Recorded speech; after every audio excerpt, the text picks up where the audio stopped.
In today's video, I'm going to teach you how to add video in Webflow. First, open your project in Webflow so you can work directly inside the designer. From there are two common ways to add video, and each one serves a different purpose. One is for embedded videos from platforms like YouTube or Vimeo. And the other is for background videos that you upload directly into Webflow. Let's start with embedded video. This option is ideal when you want to place a standard playable video on your page, especially if the video is already hosted on YouTube or Vimeo. To add it, open the Add panel and drag the video element onto your canvas. If you prefer a faster method, you can also use Quick Find with the keyboard shortcut and search for the video element there. Once the element is on the page, you will need to link your video. Double-click the video element, or click the gear icon to open the Element Settings panel.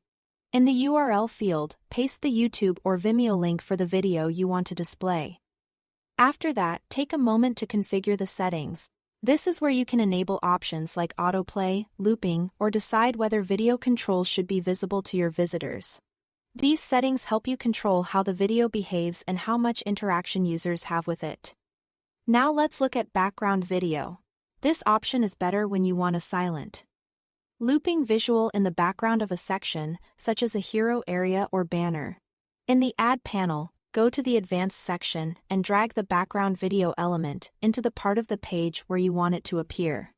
Next, select the background video element and open the Element Settings panel. Click Replace Video and upload your MP4 file. Since background videos often autoplay, it's a good idea to also upload a high-quality fallback image. This image will appear in browsers or situations where autoplay is blocked, helping your design still look polished and complete.